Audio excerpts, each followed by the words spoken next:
guys, welcome back again to another episode. We're still working on this truck. We're really close to the finish line. And I went to go take it on a road trip last night to Portland. It didn't work out. If you want to see about that, go to the last video. But this has some problems. One of those being the front left wheel bearing is making noise. I'm pretty sure, I'm convinced in my brain that there's something wrong with that wheel bearing. So I'm gonna take it apart tonight. Also, the billet, or not billet, I bought a billet one. The tappet cover for the side of the block is leaking. So I bought a billet one with a nice gasket for it that should seal this motor up. It's the only thing on this whole motor that I didn't reseal that could possibly leak oil. And I'm super upset that I had access to it and everything and I didn't do it. Although the P-pump does have to come off. We never took the P-pump off when it was on the engine stand, so it just would have been easier when it was on the engine stand instead of doing it in the truck. But either way, I'm gonna do that tomorrow. That billet cover should come in. But for now, tonight, I'm gonna work on taking these bearings off. And I tried to do it the other day, but the front wheels are stuck onto the adapters. So I don't know exactly what I'm gonna do about that. I gave up a little bit early, quickly doing that, but now I realize I really need to change those bearings. It was enough to keep me from going on that trip to Portland. So, and basically the symptoms are just a loud noise, whirring that sounds like wheel bearings to me. So I hope I'm right. I could be wrong, but it's not worth the risk to me to have something fail like that. I had it happen on my Dodge. I've had my trailer throw like 2 or 3 wheel bearings. My last trip I lost a wheel, it fell off the trailer. So I don't want to risk it on this truck that I'm really trying to make reliable and be able to go thousands and thousands and thousands of miles with no problems. So let's get to it. I'm taking the wheel bearing off. All right, I was able to get the wheel off. There's the 10-lug spacer. And before I get into the bearing, which doesn't look terrible, but doesn't look great. I already did this on the rear, so I'm gonna tell you guys and show you what I'm doing on the front. This truck sat for 2 or 3 years with nothing bolted to them. So it accumulated rust on the surface where the wheel mounts, right? And in this case, the wheel mounting surface mounts with the spacer mounting surface. There's rust on the back of this where it touches, and there's rust on the front of this where it touches. Now you can imagine 2 machined metal surfaces would sit flat against each other. Now add corrosion and rust in there and they no longer sit perfectly flat on each other. There could be high spots, and if all the high spots are not balanced, then of course you're gonna have 2 surfaces that are not mating perfectly evenly. And this is definitely a surface that you want to be mated completely, perfectly, evenly flat with the other surface. Otherwise, you'll get some of this going on, right? If you mount the wheel and bolt it on and it's a little bit like that, as it goes around, it's gonna go womp, womp, womp, womp, womp. And that will cause vibration in the steering wheel. It will cause uneven tire wear. It will cause an unsmooth ride. It could even be causing the noise that I have going on right now. These tires are not perfectly worn evenly. Part of the reason I think is because the tires are too wide for the wheels, so they kind of balloon on there a little bit. But if you look, I don't know if you can see, yeah, you can see right there. So the tread blocks are not worn evenly, right? Some are high, some are low. You got this, I don't know the exact term for weird wear on tires, but it's kind of doing one of these numbers, right? So that being the case, this tire is not worn evenly. We also bolted on a spacer that may not be perfectly flat. In fact, I almost guarantee it's not perfectly flat. I don't know if it's enough to cause a problem, but either way, what I'm gonna do right now is I'm gonna clean these surfaces right there, clean the surface right here, and then clean the front side surface where the 10-lug wheel mounts, and then clean the back of the aluminum wheel that also has a little bit of rust and corrosion on it. And now I did this for all the wheels and hubs in the back, and it took a long time. Now that I'm taking the fronts apart, I'm gonna do it again. And when I bolt them back on, I put just a thin layer of grease on there to prevent any sort of corrosion in the future, so that they won't get rusted to each other, so it'll come off when I want to take them off next time, and to keep the weather and stuff getting to it. Grease has kind of a water repellent nature about it, and the grease, when you tighten it all the way, should squish out of the way that it won't cause any interference. So that's what I'm gonna do. It really sucked last time because I was getting rust dust everywhere, all over in my face and up my nose and all that stuff, so I'm gonna wear a mask this time, but I'm gonna get to it.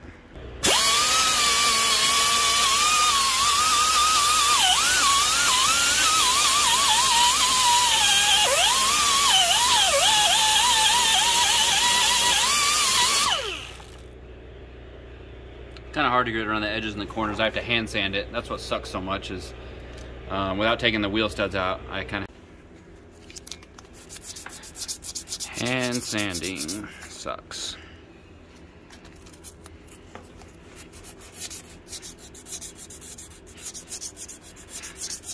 Also, I'm not very steady at holding a camera. You can see how much of my body I'm putting into it by how much the camera's shaking. Uh-oh. Paper stuck.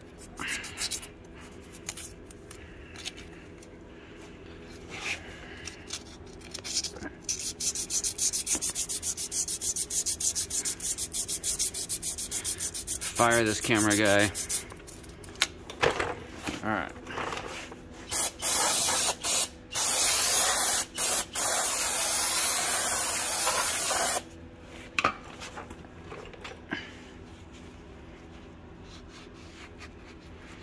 Okay, the surfaces are all prepped and cleaned. So, now it's time to take the bearing apart and see what kind of damage there is, if any. Okay, so we have a problem. I took off the cotter pin and whatever that thing's called, the retainer. And I tried to loosen it with pliers, which is how I normally do bearings like this, right? This is a trailer style bearing.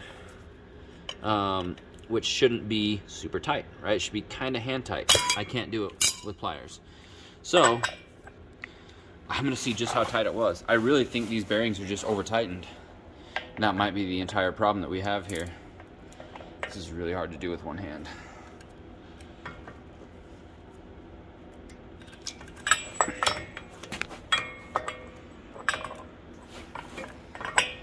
Come on. I don't want to go get an extension. Just come off. All right, I'm gonna go get an extension. All right, there we go. Let's see just how tight this is. Not super tight, but not proper. That may have been the whole problem. It was definitely too tight. But while we're in here, I'm gonna change the bearings anyways. So yeah, definitely means I have to check the other side. I'm just gonna pack bearings and do new bearings in here. I couldn't find races because they were out of state. They like have to be shipped in for O'Reilly. Granted, I didn't go check AutoZone and Napa and all that stuff, but I think since the bearings aren't completely toasted, I'm going to reuse the old races and just put bearings in only. Okay, so I had to get the caliper off, which I forgot, but obviously, duh, gotta get the caliper off. The caliper slider pins were not sliding. They were not quite seized, but definitely not greased up. So I was able to get those greased up, so that should help the brakes wear a lot better. But now,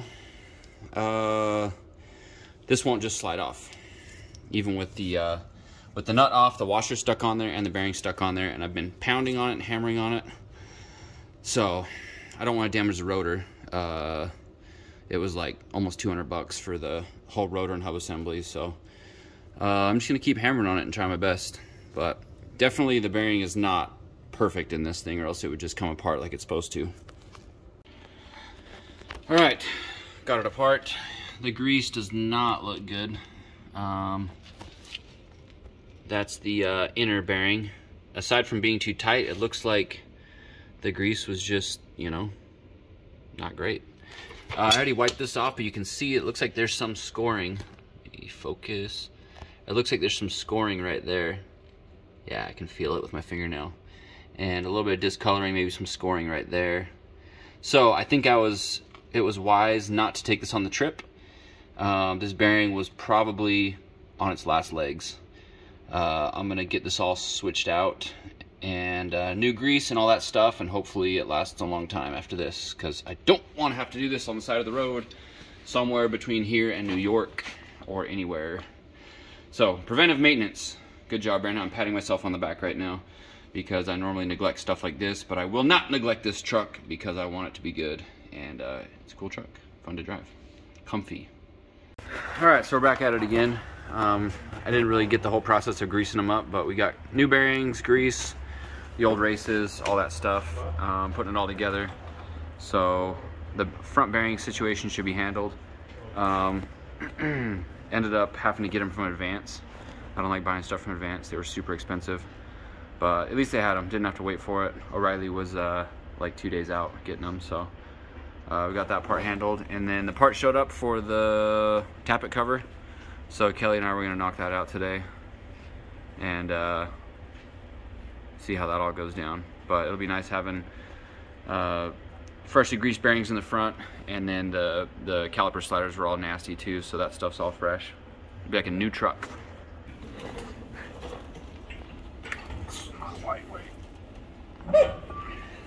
Lightweight. Ew, there's grease in there. What kind of grease? It's high temp red grease. Nice. Is that supposed to move like that? Why are there holes in it? I assume that's to balance it, because this whole piece weighs like 1,000,000 pounds. Oh. So. Okay. There it is. Nice. I don't know about you, but that doesn't sound like it's supposed to. Oh, it's the caliper. You were saying? Oh, the new gloves. Yeah, I got grease on the gloves. Can't win them all. You sure can try.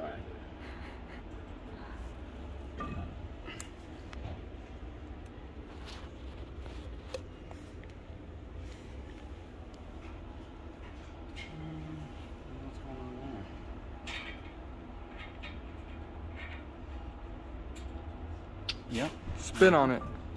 Nope. I really don't like that.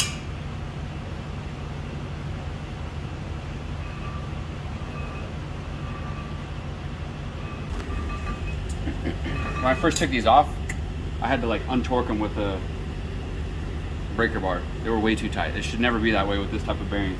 When I put them on, this is the only tool I use. Okay. Literally, like, shouldn't have almost any torque on it. I should be able to do that. I spin it a little bit, get the bearing kind of seated, give it a little bit of a and that's it. Kind of go by feel. Right, Jake? Yeah. Yeah, I learned everything from this guy.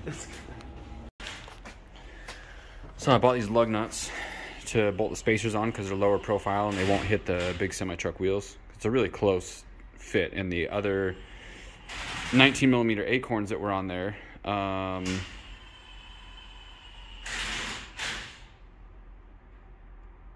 ended up hitting the wheels. Like, it wasn't a good fit. So I bought these to do that, but since they're not fully tapped, they don't fit on there. So, of course, once again, using the mill to cut the tops of these off. This is like the 10th time I've used the mill on this project. Cut the tops off, clean them up a little bit, and then bolt them on.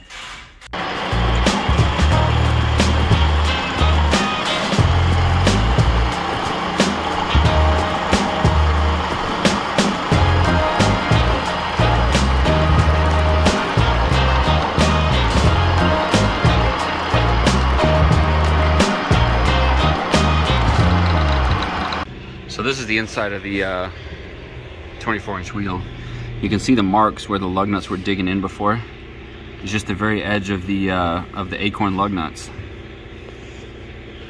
We're digging in all around there. So I'm cleaning those up with a grinder right now. Well, with a buffing wheel. But you can see how close these sit to the bolt circle. So I think since these don't have a sharp, deep edges, it should clear. This can be really close, but it should clear. But when I put the wheel on, I'll show you just how close it is. So I'm cleaning that up and then getting it all greased up so it doesn't get stuck, and then bolting back on. Oh yeah, the plastic. Now she's looking like an ankle breaker or knee breaker. I literally have a hole in my knee from, like, I leaned down the other day and just stabbed my knee right into the thing, dude. And there's like a hole in my kneecap. This is like the worst upgrade. It's so bad, but I mean it's cool. Okay? But I mean, come on, man, come on. Come on.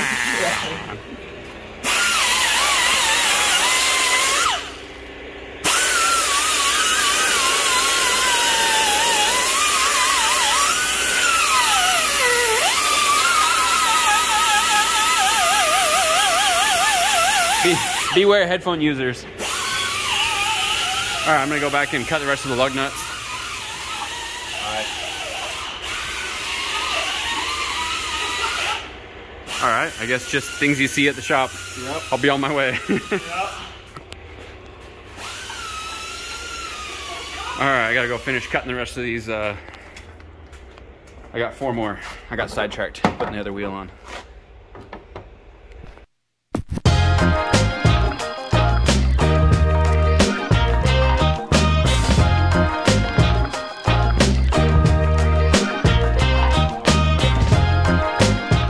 On today's episode of the Cummins, whatever. Don't call it that. It's a 4-door Cummins. It's a FORDoor Cummins. There you go. So we thought it was leaking oil out of the valley cover. It's tappet cover. Tappet cover, yeah. These have a huge cover that runs the span of the block, front to back. And let's see if we can show it. If you're looking, let me get my light out here. If you're looking right there, you can kind of see the front of the cover. Oh, you see it? You see it right there? Yeah, look at that. Here's the top corner. Bam. And then it goes all the way back to back there. There's the back corner. Goes all the way back of the block. And we thought it was leaking a bunch of oil. And whoa! He's strong. We thought it was leaking a bunch of oil. And It was leaking one. It is leaking a bunch of oil. No. The engine's leaking a bunch of oil. The engine is leaking a bunch of oil. But it's most likely not coming from there. So, the reason we think it's not coming from there is because this is a timing key for the injection pump. It's a P pump, P7100 or whatever. It's the magical pump that makes these trucks super cool. Hey, man. it is. Don't get all sarcastic. It's real facts. It's real facts, like, I don't know, old people stuff. This is the plug that goes in the side of the pump. It keeps this key with the pump. So it's like you're on the side of the road timing kit. You pull this off. Nobody should ever be doing this on the side of the road. Well, we're educated, so I'm gonna educate okay. them. You flip it around, put it in the pump, and it sets the pump at what factory would be TDC. So on the side of the timing cover, they have these plates, and I don't know if the lights. This one was 12, right, or 13? 12 and a half, I think. Or no, this one was 13. It was a little hotter than the other one. Hotter. That's what you want to call it. Right? Hotter injection, hotter timing. Anyway, whatever. Yeah, 13 degrees. Okay, well, they can't see that. So, if this isn't in there, well, let's start it like this. When you take this out of the side of the pump, right here, there's this hole. Can you get that? Bloop, bloop, bloop. This is full of oil, and this is basically a small Cummins engine, right? It's got little pistons that push fuel up out of here and into the injector. That P-pump makes more power than your 2J. Yeah, whatever, man. I'll race you. It's little plungers that plunge it up, and it has to be full of oil, just like a regular engine. That cap, when you pull it out, it drains all the oil out of the side of the pump. They tell you in any video you watch to put a pan under it, because a quart or two will come out. And if you don't have this tight and it falls off, then it sprays oil all over the side of your truck, your trailer, and the car you're hauling. The truck is, let's make sure I'm right here. Pull this out. Ow, come on. Dipstick measurement. It is, as of right now, really effing low on oil. You didn't actually say it, but that fell out. That piece is missing. Yeah. This is from my other truck. Yeah. This piece fell out, and that is our oil leak. Yeah. You were beating around the bush, but you missed the bush. Well, I wanted to make sure that we knew what was going on. Okay. This does that, and now it's gone, so we took the one out of the other truck. Luckily, there's more than one 12 valve at this shop. Yeah, every truck has 2 kidneys. Does it? I've never had 2 kidneys. I had the first one taken out when I was born. Yeah, so instead of just putting that plug back in, we're going to take the pump off and put this $100 plate that Brandon ordered off It's of sick. Amazon. I'm going to show him here in a minute. Everyone will agree with me. Like, yeah, put the plate on. Well, but if from this point where we're at, it's probably still 3 or 4 hours worth of work. Oh, easy. Well, this pump, they don't understand. This gear comes off. There's a gear in here. There's a big nut. And you take that off, and then the gear kind of floats around in there. You have to pull this whole pump off to get that plate out. Or you could just not, and we could just put a plug in the side of this. Yeah, cool. Let's do it. Okay, cool. No, let's do it. The hard work. Okay. Also, I bought this thing. It's called the Mac Rack Cap, and I bought it and realized we couldn't put it on because you can't reach it. But now that we're taking the pump off, we can put it on. So that's totally worth it, right? Yeah. Totally worth it. Absolutely not. You have to notch this. Right we don't. here. No. Yeah, you gotta cut a little bit out for the bigger the more through. No, there's a thing in there. It's recessed. We're good. Oh, okay. Yeah. I yeah, so that's the update. Update! the truck is beautiful otherwise. Yeah, we did the front wheel bearings. That's all done. Yeah. It's got cool wheels on it still. Yeah. Did you tell them about the rust? Yeah, I went through that last night when I was breathing rust. Yeah. Okay, well, back to work.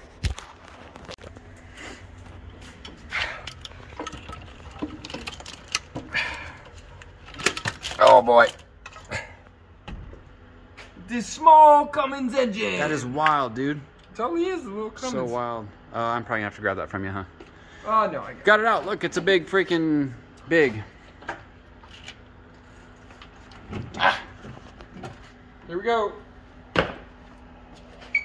Well, Wow. there you go. It's crazy, right? It literally is like a tiny little Cummins. That is so crazy. A little train conductor on there. Hey, there's the plate now. Looks easy at this point. That's a clean looking engine. All right, back to work. Oh, I gotta show the plate. Where's it at? Where's it at? Where's it at? Where's it at? Let me add it.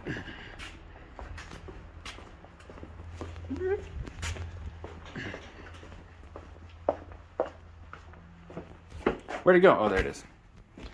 So that's a lot fancier than what we got. It's got 2 breathers on it. This one I got on Amazon for, I think it was like 110 bucks shipped. So, not too bad, not too bad. Let's go put it on there. Oh, good heavens. Would you look at that? I was RJSPHH. just about to say that, dude. RJSPHH, baby. Modified, fully modified with the, I'm not even going to say it again. So this has 2... RJSPHH. This has 2 vents. One of them we just vented down by the trans. One's just going where the stock one does. Are you sure? But I had a little bit of goop because I'm a big fan of the goop. And No, I quote. He said, "Man, I really like this O-ring, but I am sure a fan of goop." And then proceeded to goop it. the brand new O-ring. Brand new O-ring. But it's not going to leak. That's for sure. So we're about to put the P-pump back in. The mini Cummins into the big Cummins. What was the other thing we just decided? Oh, we figured out the belt alignment. There was a squealing belt alignment issue. And I don't know if the bracket is wrong or if we're supposed to modify it a little bit. Not modify it, but like if there's some adjustment in the bracket. This is part of the DCS kit. But Jake has a laser belt alignment measuring tool. And we were off by one rib. Yeah, so the alternator was in by 1 rib. So it worked, but it was squealing like crazy. And so we took the pulley off. I didn't want to modify all the aluminum bracket and try and space it out or anything. So we just put a washer behind the pulley, and we checked with the laser alignment again, and it was perfect, absolutely perfect. I realized I was just pointing at my ugly weld there for a long time while I was talking. bleep that out. Can you? I don't know how to do it. Not a good weld. No, what do you call the blur? Yeah, the blur, yeah. Anyway, so that should stop squealing, which will be very, very, very good because that was annoying, super annoying. Everything else is looking really good on this. I don't know if I showed this yet. We did a little snuffleupagus there. I'll probably modify that, but that was just to get it driving for the failed Portland trip. What did you call that? Snuffleupagus. That's what I call any LS V8 that has the thing sticking out of the hood, the intakes out of the hood. Yeah. Terrible. The worst thing you can do. If you have an S chassis and you can't shut your hood and contain the engine within the confines of the hood, you should just give up. Yeah. Supercharged V8. That's where you put the afterbirth. Okay. Snuffleupagus. Can I have This does not work. Are you trying to recirculate the little boost line into the... No, man. Look at that. All right. Pinched. That goes over there. No, it doesn't. We're busy over Okay, here. time to... Yeah, you're right. Time to put the P-pump back in. I think one of the more difficult parts is not this one, but the bolt below that one. That's really hard to reach, and then this is going to be difficult to reach this underneath everything and get the bolt line back up. But either way, we got to do it. So let's do it. All right, guys, so we're getting the thing back together. We're really close. Kelly's just topping off the coolant, topping off the oil, putting everything where it belongs. And we fixed a lot of problems, like the throttle spring, the P-pump, the travel between the pedal and the P-pump, the mechanical lever on the pedal, all that stuff is dialed now. And so Those are some problems that I hadn't really addressed yet, but I think this thing's gonna be like 100% mechanically. Still got the AC stuff to deal with and all that crap, but 97%. yeah. And then I think Jake's gonna go to the junkyard for me tomorrow and pick up a cruise control bracket so I can put that under the dash and get that wired up. But I still need to do some trans tuning. I got the base tune for it, but not the, I haven't done any logging. I got to email back and forth with them. So if this works out tonight, I'm going to take some logs tomorrow and see how that works. But overall, everything's going pretty good. The wheel bearing should be fixed. I want to drive that and test it out and see, make sure that that noise that I thought was the wheel bearing went away. They were definitely too tight. It was definitely a problem, but I want to make sure that that was actually that noise. What else, Kelly? Oh man, dude, this thing is gonna be pretty good. I don't know, I'm super tired. You got me at a bad time. All right. There's oil in it, and there should be 0 leaks. That's what there was a we put that whole gallon in there plus some Lucas, so we were down like a gallon and a quart, 5 quarts. It was still on the dipstick. That's what's amazing. Well, it's yeah, it's a huge oil pan. Yeah, I remember I had to scrub it out by hand. All right, we'll start it up here in just a second. It'll bleed injectors. Nah, it'll be fine. Nah, it'll be fine. I don't do that. Okay.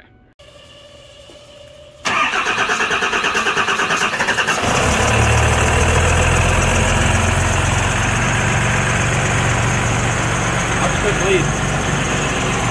Wow.